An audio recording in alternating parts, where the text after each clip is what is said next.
नमस्कार मित्र. आज आपलं जी दत्ता स्पोकन इंग्लिश या चॅनलमध्ये आपलं मनपूर्वक मी स्वागत करीत आहे. आजचा आपला विषय आहे स्पोकन इंग्लिश पूरक रचना. म्हणजे कोणतेही संभाषण सुरू करताना काही पूरक गोष्टी किंवा पूरक रचना आपल्याला वापराव्या लागतात. त्या कशा वापरायच्या, त्याचे काय अर्थ आहेत, हे आज आपण पाहणार आहोत.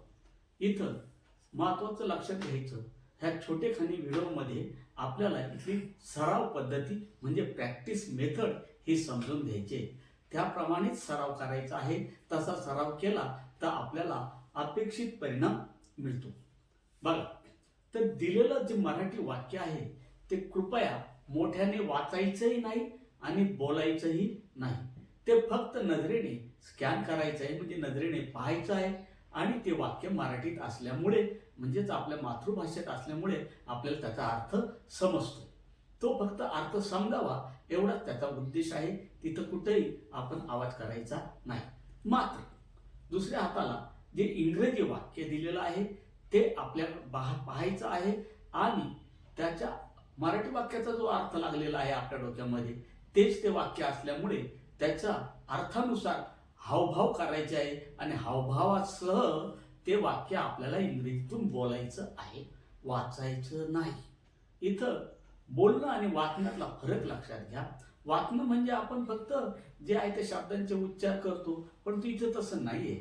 तर इथं बोलायचं म्हणजे अर्थानुसार तुम्हाला हावभाव करायचे आहेत आणि आवाजाचा चढ उतार सुद्धा करायचा आहे. इथं जी आपण वाक्य निवडलेली आहेत याचं एक खास वैशिष्ट्य असं आहे, ही सगळी वाक्य विधानार्थी आहेत. त्यामुळं आपल्याला एकच कौशल्य इथं आवाजाच्या चढ उताराचं वापरावं लागणार आहे. ते म्हणजे हे सगळी इंग्रजी वाक्य आपल्याला फॉलिंग इंटोनेशनमध्ये म्हणजे उतरत्या आवाजात बोलायचे आहे. त्यामुळे इथं काही वेगळं समजून घ्यायचं काही कारण नाही.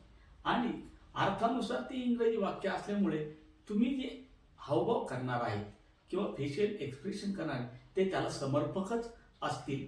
आणि मात्र इथं मी एकदा किंवा दोनदा, फार झालं तर दोनदा मराठी बोलणार आहे. नंतर मी 5 ते 6 वेळा इंग्रजी बोलणार आहे. तेच तुमच्या कानावर पडणार आणि ते तुम्ही ऐकायचं आणि तसा प्रयत्न आपण करायचा आहे. मुळात हा व्हिडिओ छोटेखानी असल्यामुळे 5-6 वेळा सराव जर केला आपण इंग्रजीचा तर चटकन आपल्याला ही वाक्य मुखोद्गत होतील आणि आपल्या जिभेवर रोळतील, याच्याबद्दल शंकाच नको. आता पुन्हा एक महत्वाची गोष्ट म्हणजे हे सर्व वाक्य संभाषणाची सुरुवात आहे. म्हणजे हे वाक्य वापरल्यानंतर पुढे काय वापरायचं हे आपोआप तुम्हाला समजणार आहे. वेगळं सांगायचं काहीही कारण नाही. अर्थानुसार तुम्ही ते चपखल वापरू शकणार आहे. तर चला, तर आपण आता सुरुवात करूया. पहिलं वाक्य जे मराठी वाक्य आहे ते आहे, खरं सांगायचं तर. पुन्हा एकदा, खरं सांगायचं तर. त्यासाठी to be honest, to be honest, to be honest, to be honest, to be honest. दुसरं वाक्य, मोकळं बोलायचं तर. मोकळं बोलायचं तर. Frankly speaking, frankly speaking, frankly speaking, frankly speaking, frankly speaking. चला पुढे, खरं तर. खरं तर. As a matter of fact, as a matter of fact, as a matter of fact, as a matter of fact, as a matter of fact. चला पुढे, जेव्हा टिंबटिंब बोलायचं तर. जेव्हा टिंबटिंब बोलायचं तर. when it comes to, when it comes to, when it's come to, when it's come to, when it comes to. पुढे, हे सगळ्यांनाच माहीत नाही. हे सगळ्यांनाच माहीत नाही. Not everyone knows, not everyone knows, not everyone knows, not everyone knows, not everyone knows, not everyone knows. पुढे, मला हे सांगायला वाईट वाटतं. मला हे सांगायला वाईट वाटतं. I hate to say this, I hate to say this, I hate to say this, I hate to say this, I hate to say this. I hate to say this. I hate to say this. पुढे बघा, यात काय नाकारायचं, यात काय नाकारायचं. There is no denying. There is no denying. There is no denying. There is no denying. There is no denying. There is no denying. पुढे टिंब बद्दल बोलायचं तर, टिंब बद्दल बोलायचं तर, टिंब बद्दल बोलायचं तर, speaking of, speaking of, speaking of, speaking of, speaking of, speaking of, speaking of, speaking of. पुढे एवढं स्पष्ट बोलायचं नव्हतं मला, एवढं स्पष्ट बोलायचं नव्हतं मला.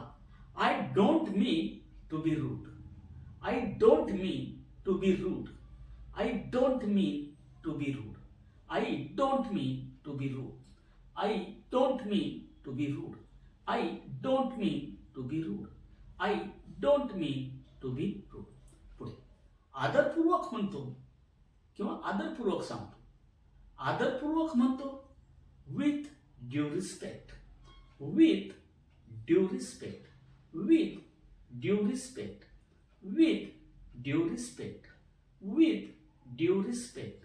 With due respect. नेक्स्ट, नका वाईट वाटून घेऊ. नका वाईट वाटून घेऊ. No offence. No offence. No offence. No offence. No offence. No offence. No offence. Next, तुला नाही असं म्हणता येणार. तुला नाही असं म्हणता येणार. तुला नाही असं म्हणता येणार. You can't say that. You can't say that. You can't say that. You can't say that. You can't say that. Next, माझ्या मते, according to me. According to me. According to me. According to me. According to me. According to me. According to me. माझ्या मते. Next, माझं चुकत नसेल तर. माझं चुकत नसेल तर. माझं चुकत नसेल तर. If I am not mistaken. If I am not mistaken. If I am not mistaken. If I am not mistaken. If I am not mistaken. If I am not mistaken. If I am not mistaken. If I am not mistaken. धन्यवाद मित्रो. हा video जर आपल्याला आवडला असेल तर नक्कीच पूर्ण ऐका, सराव करा. ही सर्व वाक्य तुमच्या जिभेवर उरतील यात शंकाच नाही. शेअर, सबस्क्राईब करायला विसरू नका आणि लाईक तर जरूरच करा. पुन्हा एकदा आपण हा व्हिडिओ ऐकल्याबद्दल आपलं मनपूर्वक धन्यवाद. थँक्स.